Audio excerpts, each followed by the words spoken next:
নমস্কার প্রিয় বন্ধু, জীবনবাণীর আরো একটি নতুন পর্বে আপনাকে স্বাগত জানাই। আশা করি আপনি ভালো আছেন। আমরা গত পর্বে দেখেছি আদিপুস্তক 24 অধ্যায়ে কিভাবে ঈশ্বরের নির্দেশনায় ইসাহাকের জন্য রেবেকাকে কনে হিসেবে মনোনীত করা হয়েছিল। এই ঘটনাটি আমাদের মনে করিয়ে দেয় যে পবিত্র আত্মা ঠিক সেইভাবেই বিশ্বাসীদের খ্রিস্টের কাছে নিয়ে আসেন। আজ আমরা আদিপুস্তক 25 অধ্যায় আলোচনা করব।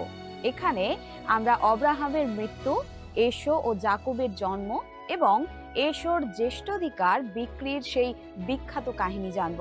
তাহলে চলুন আজকের পাঠ শুরু করা যাক।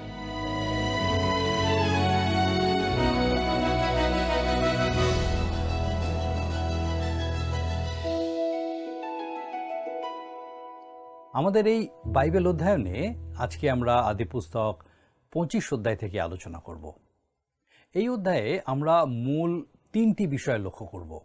সেগুলো হলো অব্রাহামের সঙ্গে কটুরার বিবাহ, অব্রাহামের মৃত্যু এবং ইসাহাক ও রিবিকার যমজ পুত্র এশো ও জাকবের জন্ম। এছাড়াও এই গুরুত্বপূর্ণ অধ্যায়টিতে আমরা ইসমাইল ও ইসাহাকের বংশাবলী উল্লেখ হতে দেখি, আর তারপর সেই জ্যেষ্ঠাধিকার সম্পর্কীয় ঘটনাটিও এখানে পাওয়া যায়। সুতরাং বলাই বাহুল্য যে এই অধ্যায়টি হচ্ছে একটা উল্লেখযোগ্য অংশ যেখানে অনেক বিষয় বলা হয়েছে।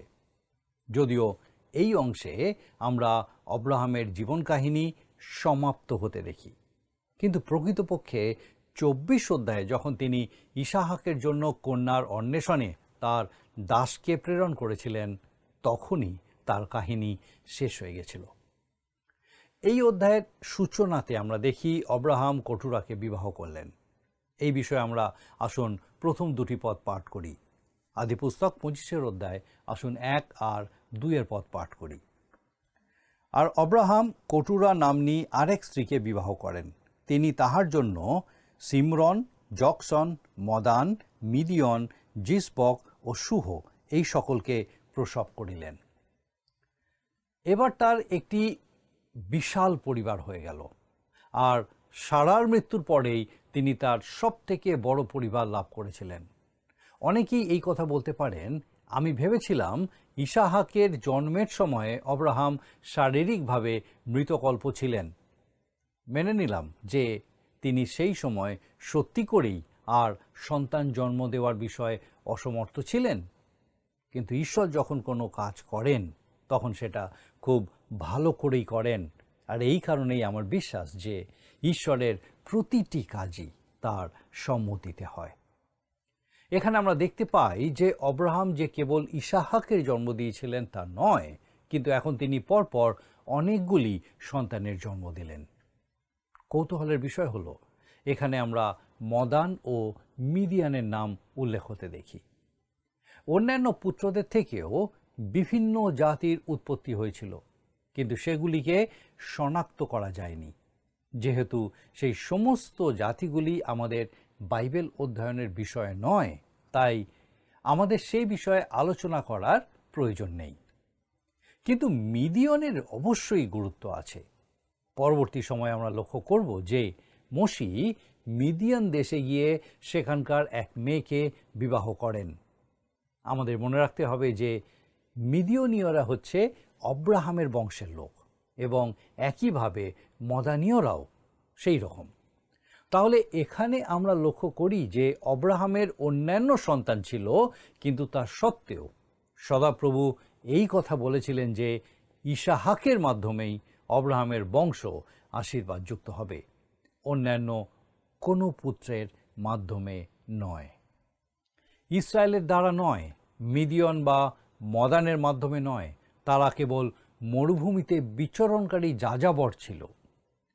এই অধ্যায়ের পরবর্তী বিষয় হল অব্রাহামের মৃত্যু। এই প্রসঙ্গে প্রথমে আমরা বাইবেল থেকে আসুন আরও কয়েকটা পদ পাঠ করি। আসুন এই সময় আমরা আদিপুস্তক 25 অধ্যায় 5 থেকে 10 পদ পর্যন্ত পড়ি, আর আমি চাইব আপনি আমার সঙ্গে আপনার বাইবেলে লক্ষ্য করুন। 25 অধ্যায় 5 থেকে 10 পদ। আর অব্রাহাম ইসাহাককে আপনার সর্বস্ব দিলেন, কিন্তু আপন উপপত্নীদের সন্তানদিগকে অব্রাহাম ভিন্ন ভিন্ন দান দিয়া আপনার জীবদ্দশাতেই আপন পুত্র ইসাহাকের নিকট হইতে তাহাদিওকে পূর্ব দিকে পূর্ব দেশে প্রেরণ করিলেন। অব্রাহামের জীবনকাল 175 বৎসর। তিনি এত বৎসর জীবিত ছিলেন।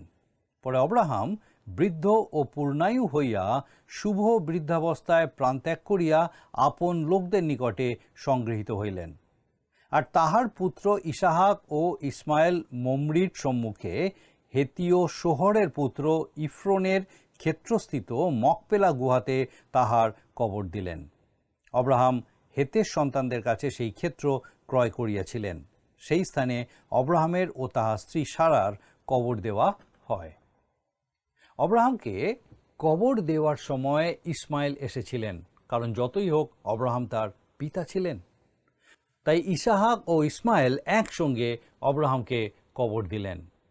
এরপর ইসাহাক সেই স্থানে গিয়ে বসবাস করা আরম্ভ করলেন, যেখানে তিনি রিবিকাকে প্রথমবার দেখেছিলেন। অব্রাহামের মৃত্যুর পরে ঈশ্বর ইসাহাককে আশীর্বাদ করলেন, যা আমরা পরের পদটিতে পাঠ করি। 11 পদ। অব্রাহামের মৃত্যু হইলে পর ঈশ্বর তাহার পুত্র ইসাহাককে আশীর্বাদ করিলেন এবং ইসাহাক বেরলহয় রইর নিকটে বসতি করিলেন। 12 থেকে 18 পদে আমরা ইসমাইল, যাকে সারার দাসী মিসরিয়া হাগার অব্রাহামের জন্য প্রসব করেছিল, তার বংশবৃত্তান্ত পেয়ে থাকি। সেই তালিকা এখানে দেওয়া হয়েছে। আদি পুস্তকে পবিত্র আত্মা যে পন্থা অবলম্বন করেছেন, আমি সেই বিষয়ে আরেকটি বার আপনার মনোযোগ আকর্ষণ করতে চাই। প্রথমে প্রত্যাখ্যাত বংশের কথা বলে সেটাকে সরিয়ে রাখা হয়েছে এবং পরে সেটার আর কোনো উল্লেখ করা হয়নি। তারপর যে বংশ আমাদের খ্রিস্টের দিকে চালিত করবে সেটা উল্লেখ করে সেটাকে অনুসরণ করা হয়েছে। আর সেই কারণে ইসমাইলের বংশবৃত্তান্ত দেওয়ার পরে আমরা ইসাহাকের বংশবৃত্তান্তর উল্লেখ দেখতে পাই। এই অধ্যায়ে এর পরে আমরা এসৌ ও জাকবের বৃত্তান্ত পাই। আসুন আমরা 19 পদটা পাঠ করি। আদি পুস্তক 25 অধ্যায় তার 19 পদ। অব্রাহামের পুত্র ইসাহাকের বংশবৃত্তান্ত এই। অব্রাহাম ইসাহাকের জন্ম দিয়াছিলেন। আমরা এই বংশটাকেই অনুসরণ করব। অব্রাহামের পুত্র ইসাহাক, ইসাহাকের পুত্র জাকব, এইভাবেই মথি তার সুসমাচারের আরম্ভ লিখেছিলেন। আমরা নিশ্চয়ই লক্ষ্য করেছি যে এই বংশের প্রত্যেকেরই এর বাইরেও অন্য পুত্র ছিল। অব্রাহামের বেশ কয়েকজন পুত্র ছিল, কিন্তু বংশাবলিতে এই সমস্ত লোকদের অনুসরণ করা হয়নি। ইসাহাকের বংশাবলীকেই অনুসরণ করা হয়েছে। আপনি ইসমাইল, মদান ও মিদিয়ান এবং বাকি সকলকে ভুলে যেতে পারেন। ইসাহাকের বংশধরদের সঙ্গে তাদের মাঝে মধ্যে সাক্ষাৎ হবে, কিন্তু আমরা ইসাহাকের বংশকেই অনুসরণ করব। আসুন আমরা এর পরের আরও দুটো পদ পাঠ করি, 20 আর 21 পদ। 40 বৎসর বয়সে ইসাহাক অরামীয় বথুয়েলের কন্যা অরামীয় লাবনের ভগিনী রিবিকাকে পদ্দনরাম হইতে আনাইয়া বিবাহ করেন। ইসাহাকের স্ত্রী বন্ধা হওয়াতে তিনি তাহার নিমিত্তে সদাপ্রভুর কাছে প্রার্থনা করিলেন। তাহাতে সদাপ্রভু তাহার প্রার্থনা শুনিলেন। তাহার স্ত্রী রিবিকা গর্ভবতী হইলেন। কৌতূহলের বিষয় হল, সারার মতো রিবিকাও বন্ধা ছিলেন। আর ইসাহাক স্ত্রীর হয়ে ঈশ্বরের কাছে বিনতি করলেন, আর তিনি যমজ পুত্র গর্ভধারণ করলেন। কিন্তু তাদের ভূমিষ্ঠ হওয়ার আগেই কি ঘটনা ঘটেছিল সেটা আসুন আমরা এবারে পাঠ করি। আমরা এর পরে কতগুলি পদ পাঠ করি। পরে তাহার গর্ভমধ্যে শিশুরা জড়াজড়ি করিল। তাহাতে তিনি কহিলেন, যদি এরূপ হয় তবে আমি কেন বাঁচিয়ে আছি? আর তিনি সদাপ্রভুর কাছে জিজ্ঞাসা করিতে গেলেন। 22 পদ। এই দুই শিশুর লড়াই, যা তাদের জন্মের আগেই শুরু হয়েছিল, আজ জগতে যে লড়াই হয়ে চলেছে তারই প্রতীক। এটা হচ্ছে সেই লড়াই যা আলো আর অন্ধকার, ভালো ও মন্দ, আত্মা ও মাংসের মধ্যে হয়ে চলেছে। রোমীয়দের প্রতি পত্রের 7ম অধ্যায়ে সাধু পৌল যে সংগ্রামের বিষয় উল্লেখ করেছেন সেটা প্রতিটি ঈশ্বরের সন্তানই অবগত আছেন। তার গর্ভের মধ্যে যে লড়াই হয়ে চলছিল সেটা রিবিকা বুঝতে পারেননি, আর সেই কারণেই তিনি সদাপ্রভুর কাছে জানতে চেয়েছিলেন, আমি কেন বাঁচিয়ে আছি। আসুন আমরা এর পরের পদটা পাঠ করি, 23 পদ। তখন সদাপ্রভু তাহাকে কহিলেন, তোমার জঠরে 2 জাতি আছে ও তোমার উদর হইতে 2 বংশ বিভিন্ন হইবে, এক বংশ অন্য বংশ অপেক্ষা বলবান হইবে ও জ্যেষ্ঠ কনিষ্ঠের দাস হইবে। ঈশ্বর রিবিকার কাছে এই বিবৃতি দিয়ে বললেন যে জ্যেষ্ঠ কনিষ্ঠের দাস হবে। তার এটা বিশ্বাস করা উচিত ছিল, আর কনিষ্ঠ পুত্ররও এই কথা বিশ্বাস করা উচিত ছিল। আমরা বাইবেল থেকে এরপরে আসুন আরও 2টি পদ লক্ষ্য করি, 24 আর 25 পদ। পরে প্রসবকাল সম্পূর্ণ হইল, আর দেখো তাহার গর্ভে যমজ পুত্র। যে প্রথমে ভূমিষ্ঠ হইল সে রক্তবর্ণ এবং তার সর্বাঙ্গ লোমশ বস্ত্রের সদৃশ ছিল, তাহার নাম এসৌ লোমশ রাখা গেল। এসৌ কথাটার অর্থ হল লাল বা মেটে রং। যেহেতু তিনি প্রথমে জন্মগ্রহণ করেছিলেন তাই তিনি জ্যেষ্ঠ সন্তান রূপে স্বীকৃতি পেলেন, কিন্তু জ্যেষ্ঠ কনিষ্ঠের দাস হবে। আসুন এর পরের পদটা পড়ি, 26 পদ। পরে তাহার ভ্রাতা ভূমিষ্ঠ হইল, তাহার হস্ত এসোর পাদমূল ধরিয়াছিল, আর তাহার নাম যাকব পাদগ্রাহী হইল। ইসাহাকের 60 বৎসর বয়সে এই যমজ পুত্র হইল। 20 বছর বিবাহিত থাকার পরে ইসাহাক আর রিবিকার সন্তানেরা জন্মগ্রহণ করেছিলেন। এসৌ ছিলেন জ্যেষ্ঠ পুত্র, যাকে লোমশ বা লাল বলে ডাকা হতে লাগলো। জন্মাবার সময়ে যাকব এসোর পায়ের গোড়ালি চেপে ধরেছিল, আর তাই সবাই তাকে যাকব বলে ডাকতে লাগলো। যাকব কথার অর্থ হলো দখলদার, কারণ তিনি জ্যেষ্ঠ স্থান অধিকার করতে বা তার স্থান দখল করতে চেয়েছিলেন, কিন্তু ঈশ্বর আগেই সেটা তাকে প্রতিজ্ঞা করেছিলেন। এরপরে আমরা আসুন আরও একটা পদ পাঠ করি, 27 পদ। পরে সেই বালকেরা বড় হইলে এসৌ নিপুণ শিকারী ও প্রান্তর বিহারী হইলেন, কিন্তু যাকব শান্ত ছিলেন, তিনি তাম্বুতে বাস করিতেন। আমরা এবারে এই 2 বালককে তাদের গৃহে বড় হয়ে উঠতে লক্ষ্য করি। তারা যমজ ছিলেন, কিন্তু তা সত্ত্বেও তাদের স্বভাব এতটাই ভিন্ন ছিল যে তা বলার নয়। তারা যে কেবল মায়ের জঠরের মধ্যে লড়াই করেছিল তা নয়, কিন্তু জন্মাবার পরেও তারা একে অপরের সঙ্গে লড়াই করতেন। তাদের দৃষ্টিভঙ্গি, জীবন সম্পর্কে তাদের দর্শন একেবারে আলাদা ছিল। তাদের চিন্তাধারা, তাদের মনোভাব সবই আলাদা ছিল। একটা কথা অস্বীকার করা যাবে না, শুরুতে এসৌ যোহনের থেকে বেশি আকর্ষণীয় ছিল, কিন্তু আমরা উপলব্ধি করলাম যে সব সময় বাইরেটা দেখে বিচার করা যায় না। একজনের ভিতরে কি ঘটে চলেছে সেটা দিয়েই তার বিচার করা উচিত, আর এই ক্ষেত্রে আমরা সেই শিক্ষাটাই পাই। সেই বালকেরা বড় হইলে এসৌ একজন নিপুণ শিকারী হয়ে উঠলেন, অর্থাৎ তিনি ঘরের বাইরে থাকা, দৌড়ঝাঁপ করা পছন্দ করতেন। তিনি একজন ডানপিটে ছেলে ছিলেন এবং খেলাধুলা, শিকারে যাওয়া পছন্দ করতেন। যা যা দৈহিক সেটাই তার পছন্দের ছিল, কিন্তু আত্মিক বিষয়ে তার না ছিল কোনো যোগ্যতা বা জানবার আকাঙ্ক্ষা। তিনি কেবল মাংসিক বিষয়ে উৎসাহিত ছিলেন। প্রকৃতপক্ষে তিনি মাংসের প্রতীক ছিলেন। যাকব একজন সাধারণ মানুষ ছিলেন। আপনি নিজের মতো করে এই বিষয়টা চিন্তা করতে পারেন। তিনি ঘরের ভিতরে থাকতেই ভালোবাসতেন। তিনি তার মায়ের আদরের সন্তান ছিলেন আর তার আঁচল ধরে ঘুরে বেড়াতেন। এরপরে লক্ষ্য করে দেখবেন যে তার মা তাকে যা বলেছিলেন তিনি সেটাই করেছিলেন।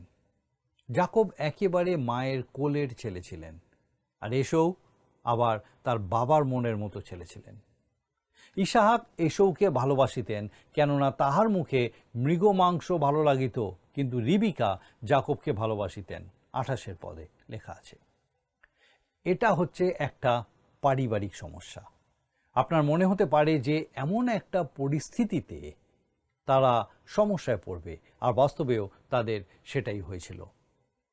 যখন মা বাবার মধ্যে একজন একটি সন্তানের প্রতি পক্ষপাতিত্ব করবে আর অন্যজন অন্য সন্তানের প্রতি পক্ষপাতিত্ব করবে, তখন সমস্যা হওয়া অনিবার্য হয়, আর সেই ঘটনাই এখানে ঘটল। ইসাহাক এসৌকে ভালোবাসতেন কারণ তার রান্না করা মৃগ মাংস তিনি খেতে পছন্দ করতেন। এসৌ শিকার করতে গেলেই বাড়িতে কিছু না কিছু নিয়ে আসতেন। এসৌ ইসাহাকের জন্য মৃগ মাংস নিয়ে আসতেন। ইসাক এই ধরনের ডানপিটে ছেলে খুব পছন্দ করতেন। অন্যদিকে রিবিকা জাকবকে ভালোবাসতেন কারণ তিনি মায়ের আঁচল ধরে থাকতেই পছন্দ করতেন। আমি এর আগে বলেছি যে এই সময়ে এসৌ বলে এই বালকটির চরিত্র জাকবের চরিত্রের থেকে অনেক বেশি আকর্ষণীয় ছিলেন। তিনি তুলনামূলকভাবে অনেক বেশি চৌখস ছেলে ছিলেন বলে মনে হয়, কিন্তু জাকব খুব ধূর্ত ছিলেন এবং চালাকি করার চেষ্টা করতেন। আসল কথা হলো, একদম ভুল কাজ করার জন্য নিজেকে নত করতেও তার কোনো আপত্তি ছিল না। আর পরবর্তী সময়ে ঈশ্বর তার এই বিষয় নিয়ে মোকাবিলা করেছিলেন। কৌতূহলের বিষয় হলো, বাহ্যিকভাবে এসৌ অনেক আকর্ষণীয় হলেও অন্তরের গভীরে ঈশ্বরের দৃষ্টিতে তিনি একেবারেই সক্ষম ছিলেন না। যদি কখনো জাগতিক কোনো মানুষ থেকে থাকে, তবে তিনিই হচ্ছেন সেই মানুষ। তিনি ছিলেন সম্পূর্ণভাবে মাংসিক মানুষ, এর বাইরে আর কিছুই নয়, আর সেটাই ছিল তার জীবনের একমাত্র লক্ষ্য।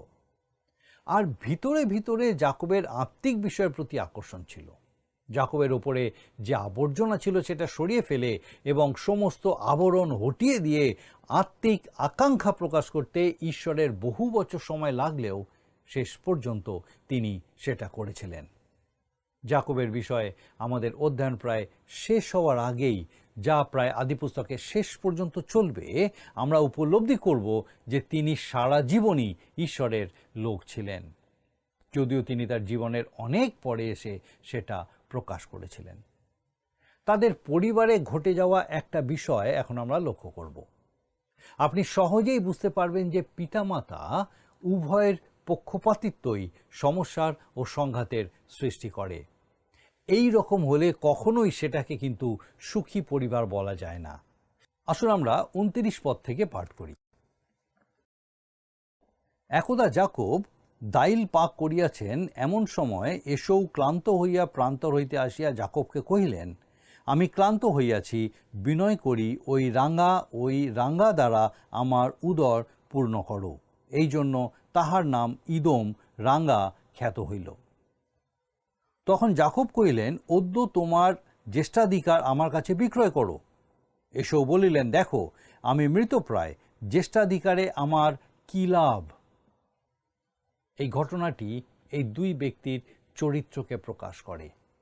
এসৌ প্রান্তর থেকে ঘরে ফিরে এসেছিলেন। তিনি বাইরে বাইরে ঘুরে ক্লান্ত বোধ করছিলেন। কেউ কেউ বলবেন যে তিনি অনাহারে আধমরা হয়ে গিয়েছিলেন।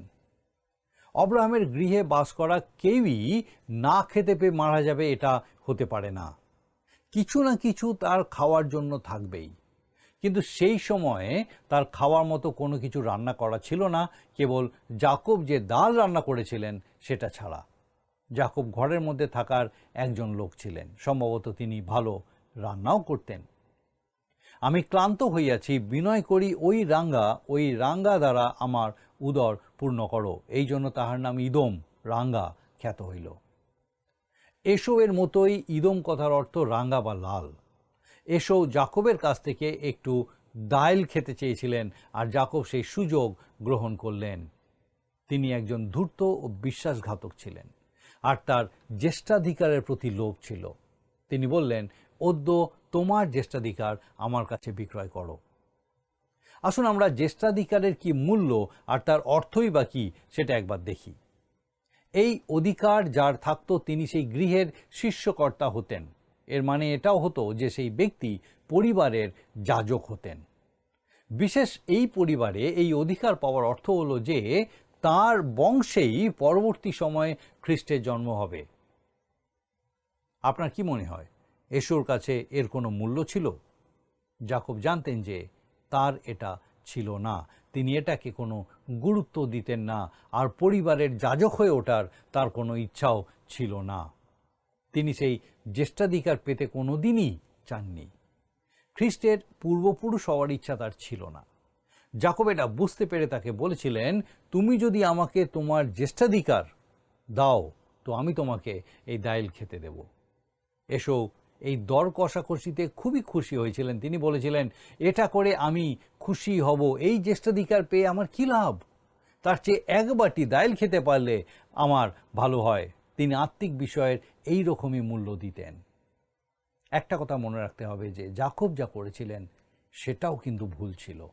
ঈশ্বর প্রতিজ্ঞা করে বলেছিলেন, জ্যেষ্ঠ কনিষ্ঠের দাস হইবে। জ্যেষ্ঠাধিকার যাকবের কাছে ঈশ্বরের সময় অনুযায়ী ঠিক আসত। যাকব কিন্তু অপেক্ষা করতে পারলেন না।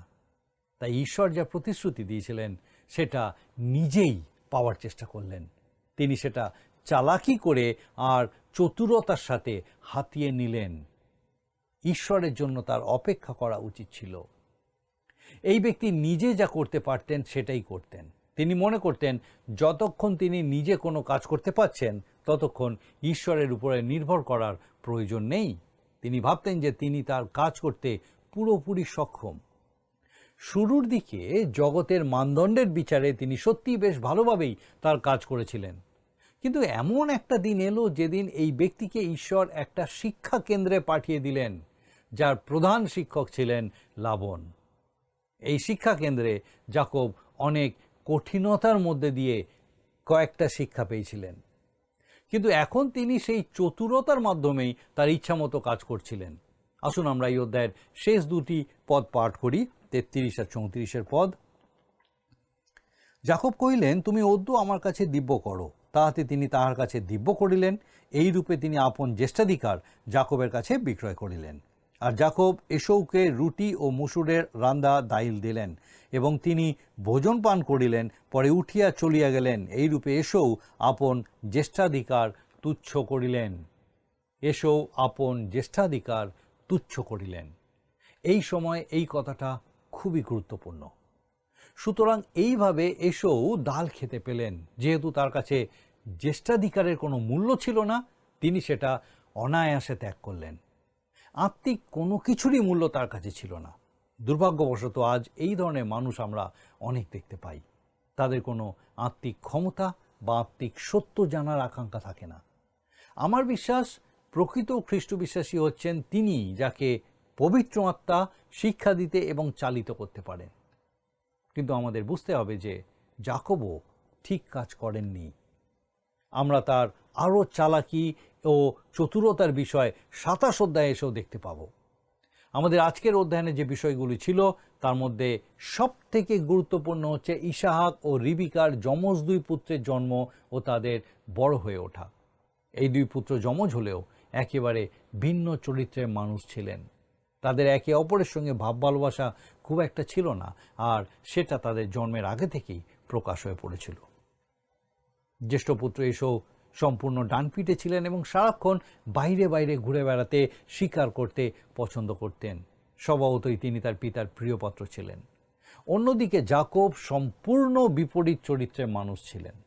তিনি ঘরের মধ্যে থাকতে পছন্দ করতেন আর তার মায়ের খুব প্রিয় ছিলেন।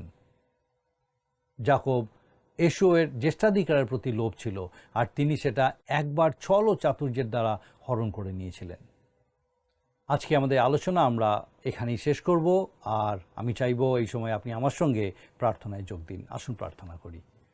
মঙ্গলময় পিতা, তোমার ধন্যবাদ স্তুতি করি সুন্দর সময়ের জন্য, তোমার পবিত্র পরাক্রমে এই মুহূর্ত পর্যন্ত তুমি আমাদেরকে বহন প্রতিপালন করেছো। ধন্যবাদ দিই আমাদের প্রত্যেক দর্শক বন্ধুর জন্য, যাদের সঙ্গে আজকে বিশেষভাবে তোমার জীবন্ত বাক্য দ্বারা তুমি কথা বললে। সৈক্য পিতা, তোমার পবিত্র পরাক্রমে সেই প্রত্যেককে তোমার চরণে সমর্পণ করি। তোমার জীবন্ত বাক্যে প্রত্যেককে বেড়ে উঠতে সাহায্য করো।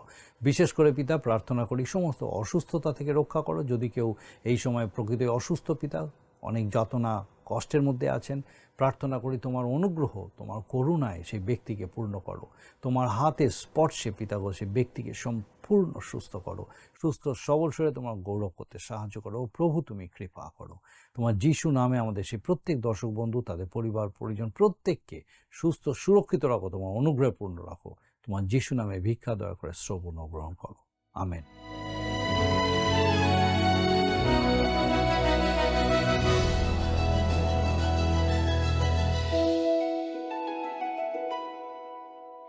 প্রিয় বন্ধু, আশা করি আজকের পর্ব আপনার হৃদয়ে এক মূল্যবান শিক্ষা দিয়ে গেছে।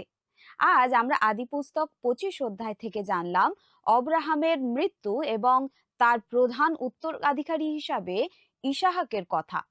পরবর্তীতে ইসাহাক ও রেবেকার যমজ পুত্র এশো ও জাকবের জন্ম হয়। আমরা দেখেছি কিভাবে এশো সামান্য খাবারের লোভে নিজের অমূল্য জ্যেষ্ঠাধিকার জাকবের কাছে বিক্রি করে দেয়, যা প্রমাণ করে সে আত্মিক আশীর্বাদের চেয়ে জাগতিক সুখকে বেশি গুরুত্ব দিয়েছিল। আগামী পর্বে আমরা 26 অধ্যায় শুরু করব, যেখানে ঈশ্বর ইসাহাকের সাথে তার পবিত্র চুক্তি পুনর্নিশ্চিত করবেন। ততক্ষণ প্রার্থনায় স্থির থাকুন। ঈশ্বর আপনার মঙ্গল করুক। নমস্কার। প্রিয় বন্ধু, আসুন আমরা আজকের প্রশ্ন উত্তরে আসি। গতকালের প্রশ্নের উত্তর অপশন বি, বথুয়েল। আজকের প্রশ্ন, ইসাহাকের কয়জন পুত্র ছিল? অপশন এ 3 জন, বি 1 জন, সি 2 জন, ডি 4 জন। বন্ধু, এই প্রশ্নের উত্তর আগামীকাল সন্ধ্যে 6টার মধ্যে option A, B, C, D সহকারে আপনার নাম ও সম্পূর্ণ ঠিকানা সহ 9433497235 এই নম্বরে SMS-এ বা হোয়াটসঅ্যাপে পাঠাবেন।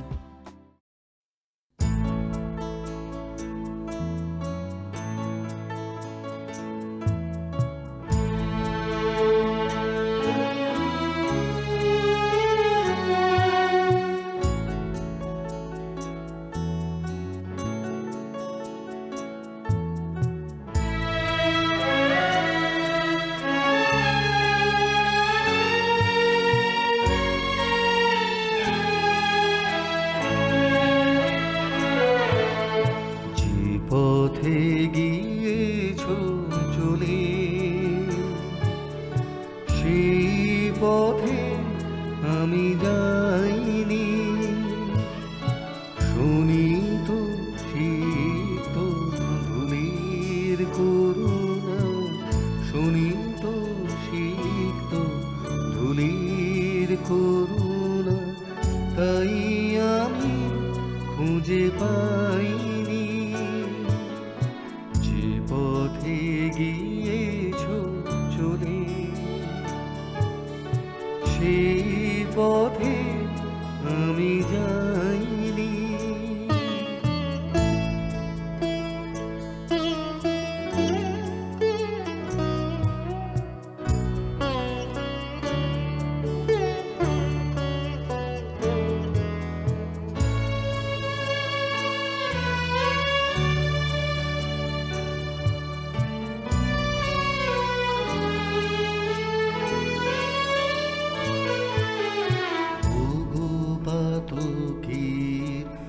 অপার করুণা সিন্ধু, তৃষিত ধরায় ভরে শিশির বিন্দু।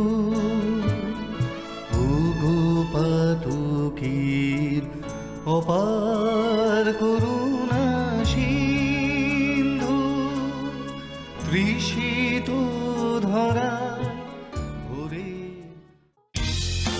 যদি আপনার এই অনুষ্ঠান ভালো লেগে থাকে তাহলে এই নম্বরে একটি মিসড কল করুন, তাহলে আপনি পরের বারের বিজয়ী হতে পারেন।